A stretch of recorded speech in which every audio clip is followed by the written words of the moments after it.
வந்து போய் எவ்வளவு செலவாயிரம் 20,000 அடி சத்தம் போட வேண்டாம்.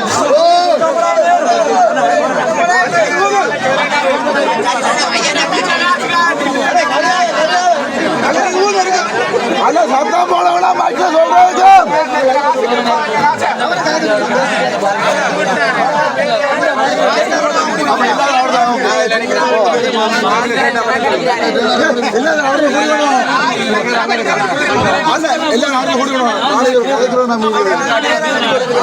நாளைக்கு திரும்ப தான் பதில் சொன்னாங்க. சும்மா காசை கொடுக்கலன்னு சொல்லி அவன் ஒருத்தருக்கும் கொடுக்கல சொல்றாங்க.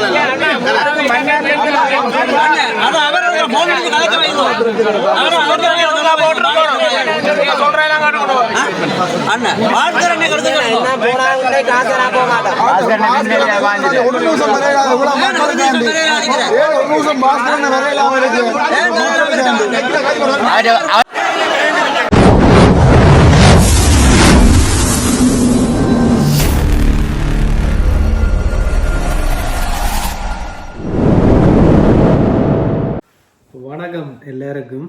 என்னன்னு சொன்னால் ஒரு முக்கியமான ஒரு வீடியோ தான். கட்டாயம் நீங்கள் எல்லோரும் பார்க்கணுமென்று நான் ஆசைப்பட்றேன். என்னென்னு சொன்னால் இப்போ என் வீடியோவை நீங்கள் எல்லோரும் பார்க்கணும் அப்படின்றது இல்லை. இது வந்து ஒரு சமூகத்துக்கு மிகவும் முக்கியமான, அதாவது இலங்கையில் நடக்கிற இன்றைக்கி பேசுபொருளாக இருக்கிற விஷயங்களில் எல்லாருமே எனக்கு மெசேஞ்சர்லேயும் ஃபேஸ்புக்லேயும் ஃபோன் நம்பர் இருக்கிறார்கள், ஃபோன்லையும் எடுத்து என்ன நீங்கள் ஒன்றும் கருத்து போடலை. இப்போ நான் நினைக்கிறேன்னு ஒரு 70 மெசேஜ் வாட்ஸ்அப்பில் இருந்தது. இப்போ தான் பார்த்து 18 கொண்டு வந்து விட்டுருக்கேன். இன்னும் 18 பார்க்க இருக்குது. 18 மெசேஜ் பார்க்கல. 70-75 மெசேஜ் இருந்தது. 18 மெசேஜ் இன்னும் பார்க்கல வாட்ஸ்அப்பில் மட்டும். அதை விட மெசேஞ்சரில் வந்து நிறைய பேர் போட்டிருக்கணும். அது ஒரு 44-45 மெசேஞ்சரில் போட்டிருக்கணும். அதை விட என்ன பிரச்சனைன்னு சொன்னால்,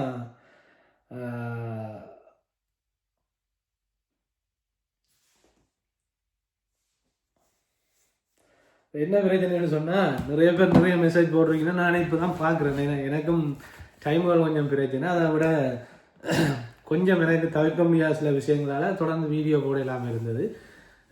வேலை, அதை விட கொஞ்சம் சில சின்ன சின்ன வேலைப்பழுக்கள் தான் ரெண்டு வைப்போமே அப்படி இருந்தது. இப்போ என்ன பிரச்சனைன்னா, இந்த இலங்கை ஃபுல்லாக, அதாவது வடக்கில் முக்கியமாக எந்த டிக்டாக்கை தட்டி பார்த்தாலும், இப்போ உதாரணமாக ஒரு டிக்டாக் கொண்ட நாங்கள் தட்டுறோம்ட்டு வைங்க, டிக்டாக் கொண்டா தட்டி பார்க்குறோம்டா, அந்த டிக்டாக்கில் வந்து முதல் வேறு ஏதாவது வரும் எங்களுக்கு. இப்போ வந்து அப்படி இல்லை. இப்போ டிக்டாக் எடுத்து தட்டினாலே ஆட்ராஜி கறி, டிக்டாக்கை தட்டினாலே வாரது முழுக்க ரீச்சான்னு தான் வந்து கொண்டிருக்கு. இங்கே பாருங்க, இப்படி தான் வருது. சும்மா தட்டினாலே வருது. வேற ஆசைப்படக்கூடாது. இப்படி கணக்க ஒவ்வொருத்தரும் என்ன செய்யறாங்கன்னா ஏல கூட செய்து வச்சிருக்காங்க. அப்ப என்ன பிரச்சனைனா, நான் இப்ப அதுக்காக வரையில சில வீடியோக்களை முன்னுக்கு போட்டிருப்பேன், நீங்க பார்த்துருப்பீங்க. என்ன பிரச்சனைன்னு சொன்னா, இப்ப இந்த ரீச்சாவில் நடந்த சாப்பாடு குறைவாக போனது, கட்டணம் கூட எடுத்தது, இதை பற்றியெல்லாம் நான் கதைக்க வரையில்லை. இதுக்கும் எனக்கும் எந்த சம்மந்தம் இல்லை. என்னன்னு சொன்னால், அவர் ஒரு வியாபாரி. அந்த வியாபார தளத்துக்குள்ளே நாங்கள் போனதுக்கு பிறகு அவர் வைக்கிறதா நாங்கள் சட்டம், சரியோ? அது வந்து அதை நாங்கள் விளங்கிக் கொள்ளணும். முதல் அதை நாங்கள் புரிஞ்சு கொள்ளணும். வியாபார ஸ்தாபனத்துக்குள்ளே நாங்கள் போனதுக்கு பிறகு அந்த வியாபாரத்தில் இருக்கிற சட்டம் தான், அங்கே வியாபார ஸ்தாபனம் என்ன சட்டம் வச்சிருக்குதோ, என்ன நடைமுறை இருக்குதோ அதுதான் சட்டம். ஆனால் இதில் நான் முரண்படுறேன்னு சொன்னால், வியாபாரி படத்துல அந்த விளம்பரப்படுத்துற விளம்பரம் இருக்குல்ல, அங்கதான் எனக்கு இடிக்குது. இப்போ என்ன பிரச்சனைண்டா, நான் வந்து இதை இப்போ என்ன பிரச்சனை ரீச்சா சம்பந்தமான பெரிய விமர்சனத்தை பற்றி இப்போ கதைக்க வரையில. நான் ரீச்சாண்ட விமர்சனம் அதுதான் கதைக்க வரையில. ஆனால் ரீச்சாண்ட வியாபார அந்த யுக்தி வந்து பிள்ளையானதுண்டு ஒரு கருத்தை பதிவு செய்யறேன். எப்படின்னு சொன்னால், இவர் எப்படி அந்த வியாபாரத்தை செய்கிறாருன்னு சொன்னால், தமிழர்களுடைய உணர்வை தட்டித்தான் அவர் வியாபாரத்தை செய்கிறார். எனக்கு வந்து இந்த உணவு திருவிழா என்ற ஒரு விஷயத்தை வியாபாரத்துக்குள்ளே கொண்டு வந்தது, அதை வந்து அதுக்கு நான் உடன்படையில. உணவு திருவிழான்றத ஒரு தனியார் வியாபார ஸ்தலம் செய்தன்னு சொன்னால் அது வந்து திருவிழா இல்லை. இப்போ ரீச்சாவில் இருக்கிற எனக்கு இருக்கிற வெறுப்பு என்னன்னு சொன்னால், ரீச்சான்ற ஒரு விஷயம் ஒரு டூரிஸ்ட் பிளேஸாவோ ஒரு சுற்றுலா மையமாகவோ இருக்கிறதுல எனக்கு மாற்று கருத்து இல்லை. ஆனால் ரீச்சா என்ன செய்யுதுன்னு சொன்னால், உறவுகளை வந்து பிரிக்கிற ஒரு வேலையை தான் செய்யுது. நான் சொல்கிறது நடுநிலையாக சிந்திக்கிறார்களுக்கு வந்து அது வந்து சரியாக புரியும். இடையில இந்த அகற்ற ரசிகர்கள் இவற்ற ரசிகர்களாக இருந்தால் உங்களுக்கு அது வந்து சரி வராது, நீங்கள் தட்டிட்டு போகலாம். இப்போ ஒரு காலத்தில் வந்து வெளிநாட்டில் இருந்து ஒரு ஃபேமிலி வருதுண்டா, அதை அம்மம்மா வீட்ட அப்பம்மா வீட்ட உறவுகளோட சேர்ந்து கூழ் காய்ச்சி குடிக்கணும்.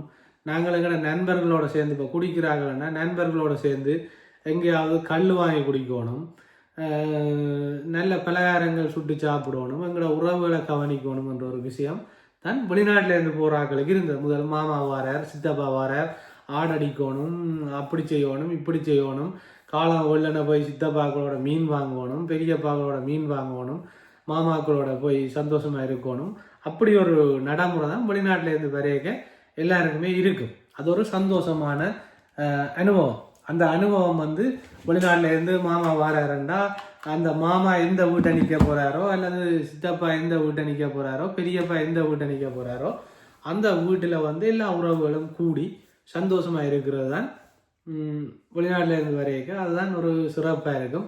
எல்லாருமே கூடி சந்தோஷமாக இந்த விஷயத்தில் போய் அன்பா ஒரு ஆளுக்கு ஒரு ஆள் உறவு இப்போ கதைக்காத ஆக்கள் கூட அதில் போய் கதைச்சி பெம்பலாக இருக்கும்.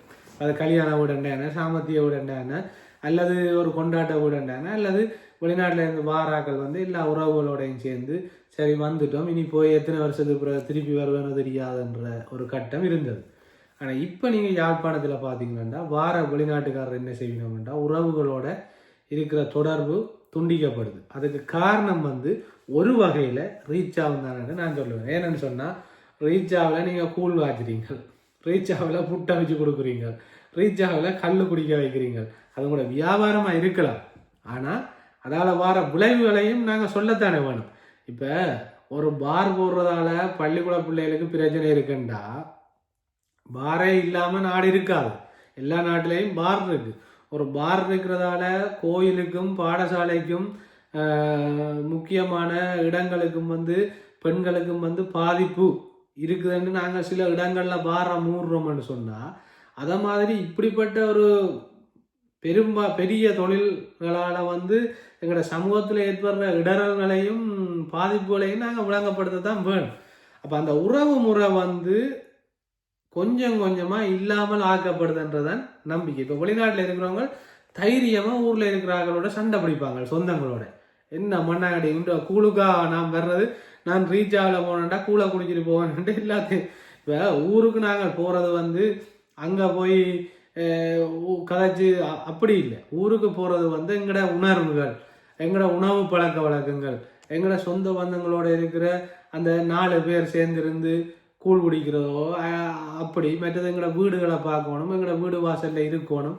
அந்த பாரம்பரியம் எல்லாம் போய் இப்போ இங்கேருந்து போய் ரீச்சாவில் புக் பண்ணி போட்டு அங்கே போய் நின்றுட்டு ஒரு வீடு விசிட் பண்ணி போட்டு சொந்தக்கார வீடுகளை விசிட் பண்ணி போட்டு அங்கே போய் நாங்கள் லெவல் கதையிலையும் காய்ச்சி சில பேருக்கு உண்மையாக கவலையாக இருக்கும். எண்ணில் போவோம் பிறகு இதான் உண்மை. நீங்கள் செய்கிற வேலை தான். வெளிநாட்டுக்காரர் முக்கால்வாசி பேர் போய் ரீச்சாவிலையோ இல்லை பெரிய பெரிய ஹோட்டல்களில் போய் புக் பண்ணி போட்டு வீடுகளையும் ரூம்களை புக் பண்ணி போட்டு போய் அந்த என்ன சொல்கிறது அந்த எடுவையாக போய் ஒரு பேக்கையும் கொண்டு சிம்பிளாக போய் நீங்கள் இப்படி இருக்கிறீங்களே இன்னும் நாங்களும் அப்படி இல்லை இப்படி இல்லைன்னு நடிக்கிறது. இப்போ ரீச் ஆகாத இடங்கள் இல்லாட்டி அங்கே தான் போய் குப்பை ஓட்டணும். சித்தப்பன் வீடம், பெரியப்பன் வீடம், மாமா வீடம், மச்சான் வீடம், அங்கே தான் போய் இருக்கணும். அவங்க சமைச்சு கொடுக்குறதான் சாப்பிடணும். அப்போ எங்களோட இயல்பாகவே நாங்கள் அவங்கள நேசிக்க ஆரம்பிப்போம். ஆனால் இந்த நாகரிகமான முறையில் இவியல் நாங்கள் பழமையை பாதுகாக்கிறோம். இப்போ உணவு திருவிழான்ற ஒன்று மிதம் மிஞ்சின ஒரு கொழுப்பு பிடிச்ச குணம். இப்போ பிள்ளையா விளையாங்க கொண்டா விளையாங்கி கொள்ளுங்க, அது பிரச்சனை இல்லை. இப்போ இவர் உணவு திருவிழா செய்யாட்டி, கந்தையா பாஸ்கரன் ரீச்சாவில் உணவு திருவிழா செய்யாட்டி எங்கட என்ன உணவு பழக்க வழக்கம் எல்லாம் இல்லாமல் போயிருமா?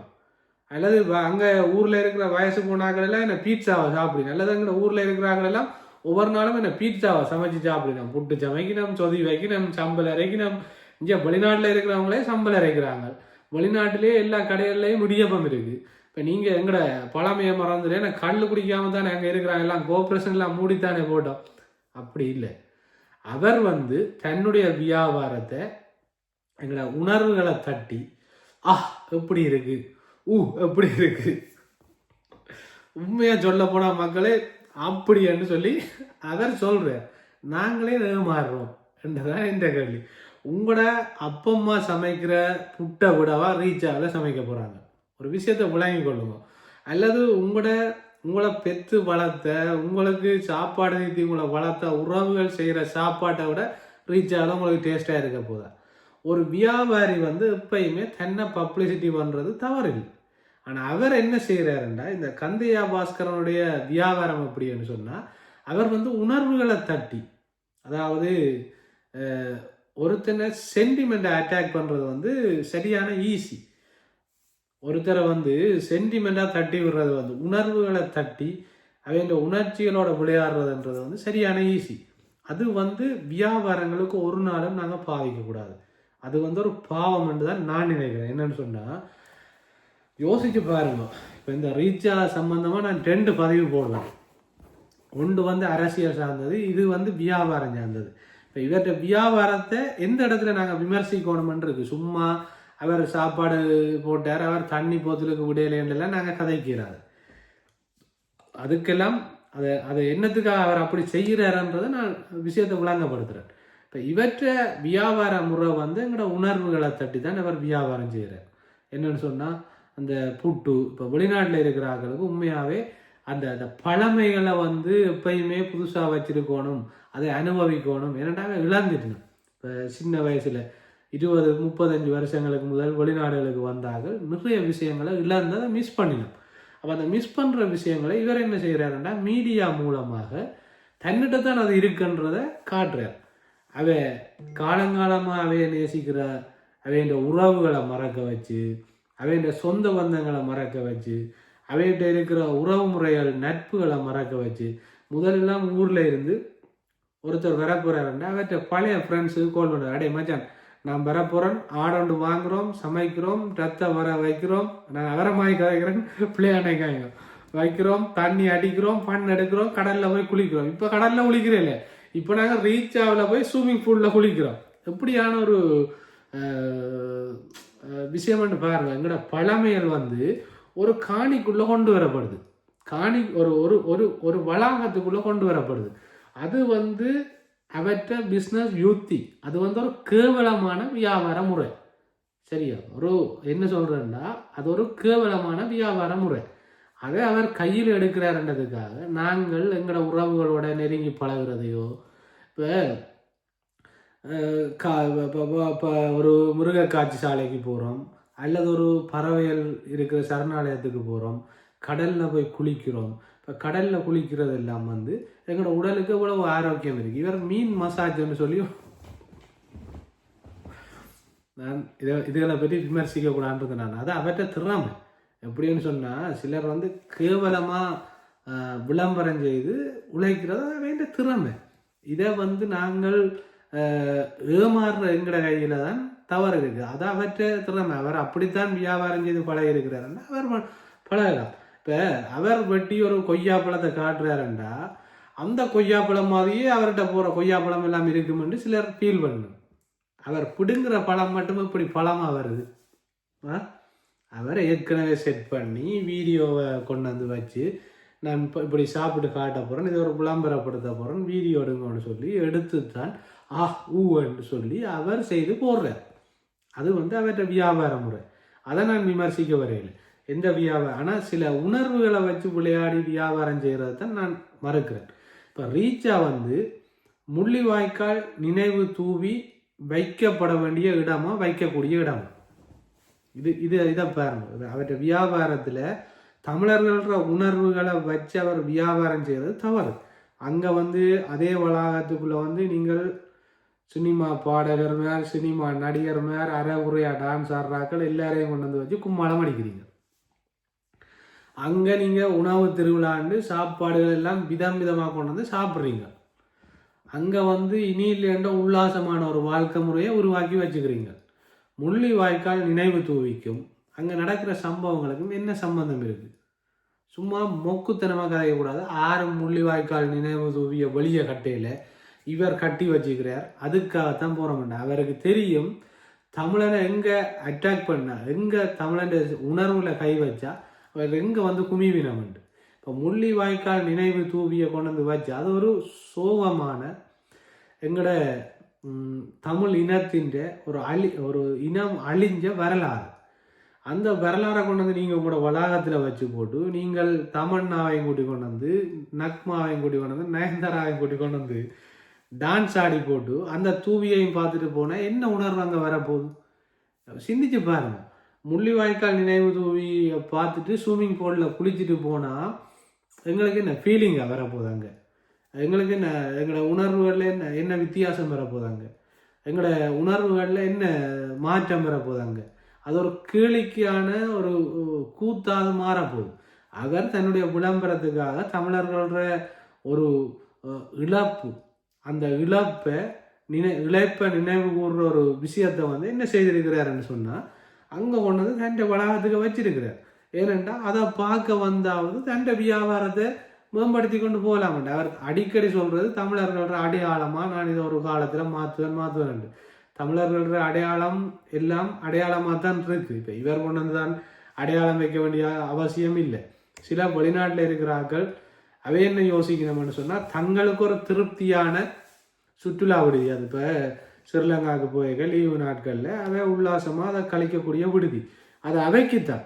இப்போ நீங்கள் வந்து அது ஒரு தமிழனா அவர் கொண்டு வந்து இந்தியன் முதலிடணும், இந்தியன் இந்த முதலீடுகளை செய்யணும் என்று சொல்லி கேட்குற கேள்வியெல்லாம் அது வந்து உங்களுக்கு சரியாப்படுது. ஆனால் அங்கே இருக்கிறாங்களுக்கு இதால் பிரயோசனம் இருக்கான்னு தான் கேட்கணும். 200 பேருக்கு வேலை கொடுத்துட்டு 2000 பேர்ட்ட உணர்வை தட்டி விளையாடுறது வந்து சமூக சேவை இல்லை. அதை விளங்கி கொள்ளுங்க. அல்லது ஒரு 2000 பேருக்கு வேலையை கொடுத்து போட்டு 20,000 பேர்ட்ட உணர்வில் விளையாடுறது வேலை இல்லை. அன்றைக்கு அந்த இடத்துக்கு வந்து எத்தனை சின்ன பிள்ளைகள மனம் வேதனைப்பட்டிருக்கு யோசிச்சு பாருங்க. எத்தனை சின்ன பிள்ளைகள மனம் வேதனைப்பட்டிருக்கு. அவர் சொல்றாரு சாப்பாடு எல்லாம் பற்றாக்குறையா போயிலேண்டு. இப்போ அந்த மீடியா மதியன்றவரும் இவரும் சேர்ந்து இன்டர்வியூ கொடுத்து கொண்டிருக்கிறோம். அவ பப்ளிசிட்டி பண்ணினோம். அது சம்மந்தம் பிறகு வர்றேன். அது என்னத்துக்குன்னு நான் பிறகு வரேன். இப்போ நான் சொல்ற விஷயம் என்னன்னு சொன்னா உணர்வுகளை வச்சு வியாபார விளம்பரம் செய்யறது தவறு. அதை வந்து ஏற்றுக்கொள்ளாது. நீங்கள் உங்களோட சாப்பாட்டை 2 மடங்கு பெருசாக சொல்லுங்க. சாப்பாடு சரியில்லாட்டியும் நல்லன்னு சொல்லி வியாபாரம் செய்யுங்கோ. அல்லது ஒரு மங்கின கலரை நல்ல டார்க் கலர்னு சொல்லி வியாபாரம் செய்யுங்கோ. அல்லது நீங்கள் வடிவாக இருந்து கொண்டு வடிவில்லாமல் இருந்து கொண்டு க்ரீம்களை பூசி மேக்கப் பண்ணி வியாபாரம் செய்யுங்க. அது வேறு பிரச்சனை. ஆனால் இது தமிழர்கள உணர்வு, தமிழர்கள தகடன்னு சொல்லி கதைக்கிறது வந்து தவறு. அதைத்தான் நான் விமர்சிக்கிறேன். அவற்றை வியாபாரத்தையோ அவற்றை வியாபார ஸ்தாபனத்தில் இருக்கிற அந்த என்ன சொல்கிறது கட்டளைகளையோ அவைன்ற விதிமுறைகளையோ பற்றி நான் கதைக்க வரையில. அது சம்பந்தமான அறிவும் எனக்கு இல்லை. நான் என்ன சொல்ல வரேன்டா, ஒரு இனத்தின் வழியை வச்சு வியாபாரம் செய்கிறது பிள்ளை. முதலாவது தமிழ் அரசியல்வாதிகள் நீங்கள் போய் எங்கே தைய டிவிக்காரைக்கு எதிராக ஆர்ப்பாட்டம் செய்கிறத விட்டுட்டு முதல் ரீச்சாக்கு உள்ளே போய் ஆர்ப்பாட்டம் செய்யுங்க. முள்ளிவாய்க்கால் தூவி எடுத்து வெளியெங்கையும் ஒரு பொதுவான இடத்துல வைக்க சொல்லி அதுக்குள்ளே போய் அஞ்சலி செலுத்தலாமா? யோசிச்சு பாருங்க. அதுக்குள்ளே போய் அஞ்சலி செலுத்தலாமா? அதுக்குள்ளே போனோன்னு எங்களுக்கு என்ன எங்களோட இனம் அழிஞ்ச உணர்வை வரப்போகுது. எங்கே போய் குளிக்கலாம், எங்கே போய் ஆட்டோ வச்சு சாப்பிடலாம், எங்கே போய் மியூசிக் ப்ரோக்ராம் பார்க்கலாம்ன்ற ஒரு உணர்வை ஒரு தோற்றப்பாட்டு அதுக்கு உருவாக்கி போட்டு அங்கே ஒன்று முள்ளிவாய்க்கால் தூவி வச்சு என்ன பிரயோசனம்? சுற்றுலா விடுதி என்றது, உல்லாச விடுதி என்றது, உல்லாசமான ஒரு இடம் என்றது வேறு, எங்களோட உணர்வுகள் சார்ந்த நினைவு தூவி என்றது வேறு. கொஞ்ச நாள் போய் இவர் திலீவனோட நினைவு தூவியை கொண்டு அங்கே வைப்பார். அதுக்கு பிறகு கொண்டு போய் 6வது ஒரு போராளியின் நினைவு தூவியை வைப்பார். வச்சு போட்டு அங்கே பார்க்க வாராக்கள் எல்லாரும் வந்து என்னிட்ட சாப்பிட்டு போங்க, இந்த சாப்பாட்டை வாங்கி கொண்டு போகணும். இப்போ இந்த உணர்வுகளை வச்சு விளையாடுறதைத்தான் நான் எதிர்க்கிறேன். இந்த விஷயத்துல தான் நான் கருத்து தெரிவிக்க விரும்புகிறேன். நான் வந்து இது ஆட்டிறச்சிக்கு புளி காணாது உப்பு காணாது அந்த கதையை பற்றி நான் கதைக்க வரையில. அவர் எவ்வளவு வியாபாரமும் செய்யலாம். இன்றைக்கு யாழ்ப்பாணத்தில் எத்தனையோ ஹோட்டல், US ஹோட்டல் இருக்குது, எட்வின் ஹோட்டல் இருக்குது, எவ்வளவு இடங்கள் இருக்குது, எவ்வளவு விஷயங்கள் இருக்குது. அவங்க எங்கேயுமே தேசிய தலைவர படத்தையோ அல்லது நினைவு தூவிகளையோ அல்லது தமிழின் உணர்வுகளையோ வச்சு அங்கே அவங்க வியாபாரம் செய்யலாம். அவங்க தங்களை பப்ளிஷ் இப்போ எனக்கு தெரிஞ்ச அளவு US ஹோட்டல்லாம் கனகாலமாக இருக்குது. அதெல்லாம் பெரிய ஹோட்டலாக இருந்தது. அவங்க ஆரம்பத்திலேயே அங்கே வந்து நிறைய விஷயங்களை செய்வாங்க. இனி இவங்க கதைப்பாங்க உடனே இது US ஹோட்டல் வந்து டக்ளஸ்ன்ற ஹோட்டல், அவற்றை ஆக்கள்ன்ற ஹோட்டல், இவற்றை ஆக்கணும். எனக்கு தெரிஞ்ச ஹோட்டலை சொல்கிறேன். US ஹோட்டல், எட்வின் ஹோட்டல், மற்றது நிறைய இருக்குது. அப்படியான ஹோட்டல்கள் எல்லாம் வந்து அவங்க வியாபாரம் தான் செய்கிறாங்க. வெளிநாட்டுக்காரருக்குரிய வெளிநாட்டிலேருந்து போகிறார்கள், தங்கி நின்று எல்லாம் செய்யலாம், அங்கே போய் வரலாம், பிரச்சனை இல்லை. எத்தனையோ ஸ்விம்மிங் பூலோட இருக்கிற எவ்வளோ விடுதிகள் இருக்குது, கொழும்பில் இருக்குது, எவ்வளோ சுற்றுலாத்தலங்கள் இருக்குது.